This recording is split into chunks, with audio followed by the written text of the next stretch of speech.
اللہ الرحمن الرحیم اللہم صلی علی محمد وآلہ وعطرتہ بعدد کل معلوم لک۔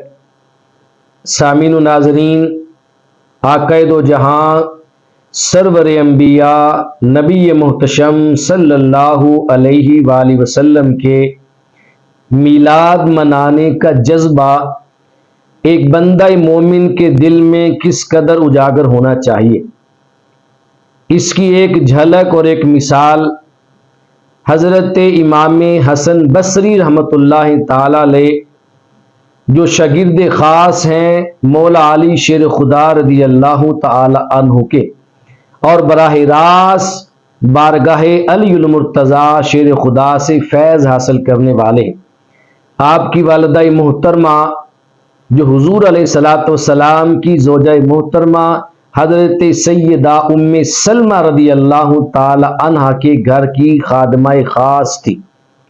یہ تعلق تھا امام حسن بصری رحمۃ اللہ تعالی علیہ کا حضور علیہ الصلوۃ والسلام کے گھرانے سے۔ آپ مولا علی شیر خدا رضی اللہ تعالی عنہ کی صحبت فیض میں رہے ہیں۔ اب امام حسن بصری رحمۃ اللہ تعالی علیہ کا میلاد منانے کا جذبہ امت مصطفیٰ کے لیے ایک مثال ہے۔ امام حسن بصری رحمۃ اللہ تعالی علیہ بڑی حسرت کے ساتھ فرماتے ہیں، آپ فرماتے ہیں کاش میرے پاس احد پہاڑ کے برابر سونا ہوتا تو میں کیا کرتا؟ فرمایا اس سونے کو میں اپنے نبی صلی اللہ علیہ وسلم کے میلاد پر خرچ کر دیتا۔ یعنی اس قدر جذبہ تھا امام حسن بصری رحمۃ اللہ تعالی علیہ کے دل میں حضور علیہ الصلوۃ والسلام کے میلاد منانے کا۔